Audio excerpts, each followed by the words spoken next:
Barbara and the Mad Hatter's Kazzoo Band. They are what is known as a captive audience. Before we go on our opera trek this afternoon, I would like to start to thank a few people. Bree Nash and her staff for all the arrangements that had to be made for this afternoon. The date, the time, and the place. Carrie Barnes for the most attractive and informative program. And let me tell you, the back of it is a complete surprise to me. And backstage is an Ithaca College student, Janina. She is serving as our DVD tech assistant.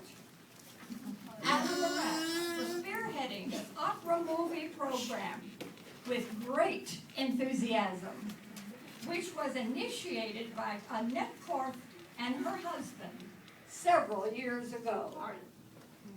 Our opera trek this afternoon is going to go to Seville, Spain, for one of the world's favorite operas, the red-hot drama Carmen, composed by Jules Bizet and premiered in Paris at the Opéra Comique in 1875. Not only do we trek to Spain this afternoon, but to London, England, at the Royal Opera House, Covent Garden, for a filmed live performance of this musical masterpiece. From the very first notes of the overture, which starts out with the frenzy of a carnival, and it does not have a limp moment. Such intense love of straightforward passion ending in murder is rare in the annals of opera. And Bizet's masterpiece never falters. He exploited to the fullest his talent for vivid characterizations, brilliant orchestration, and dramatic use of Spanish temperament and local color. The opera Carmen is a prime example of what music can do to a libretto. Prosper Mérimée, whose novel, also entitled Carmen, the libretto was derived. He was a romantic.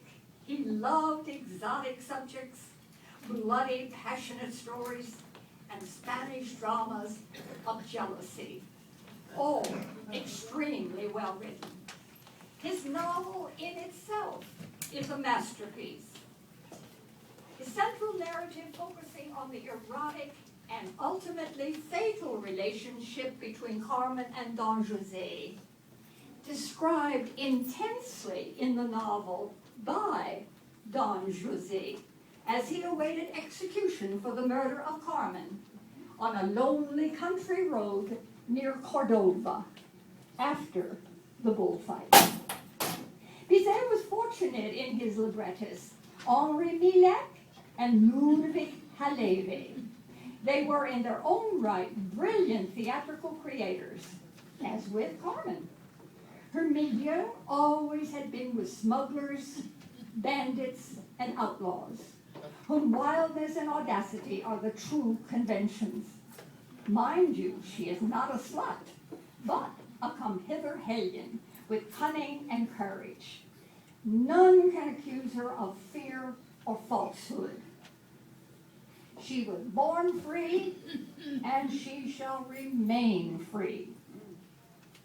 Don José is a simple soldier caught in a passion beyond his comprehension, and we witness the gradual disintegration of what was a man of character into a ruined, desperate man, but nonetheless fearless. To make this powerful study of obsession passion to work on the stage, Millet and Haleve realized that they needed some striking elements of contrast to strengthen the libretto. And they, along with Bizet, were criticized for expanding the role of Escamillo from a mere mention in the novel to a major character. His healthy brutality provokes different actions, for the very earthiness of the bullfighter is a calculated contrast to Don José. His boastful, carefree manner, fame, and flashing uniform impresses Carmen. The role of Michaela is entirely the creation of the librettist, and what a perfect foil to the fiery heroine.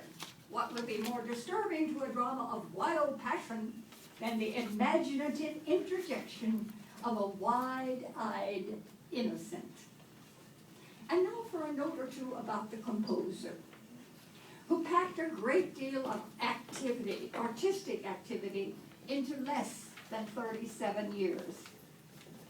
Born in 1838 into a musical family, Bizet was admitted into the Paris Conservatoire de Musique at the age of 9, and carried off at the age of 19 the highest honor France could confer on its young artist, the prestigious Grand Prix de Rome, where he studied, composed, and traveled.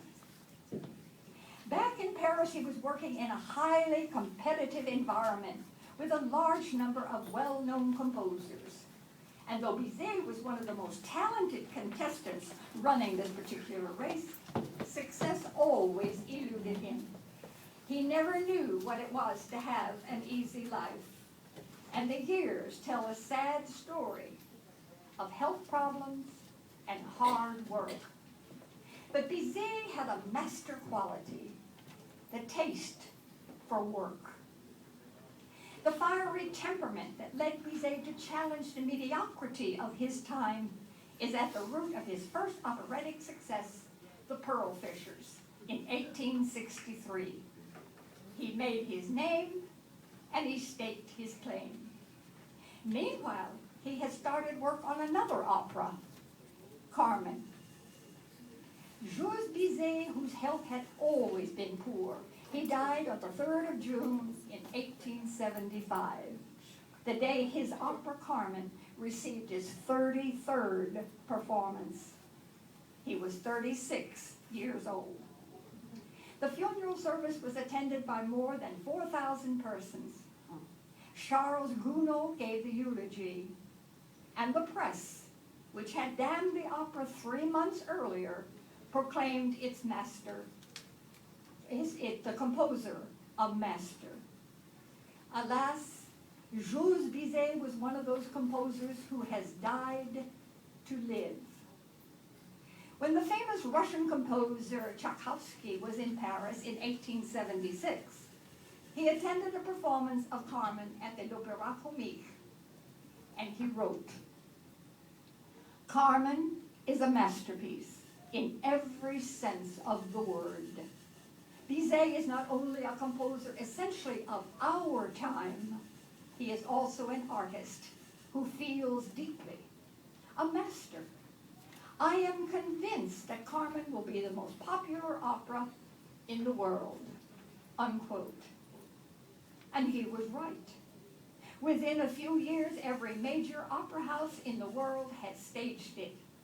And here we are, in the Longview Opera House for a performance of Carmen. And so now, let's go to the opera.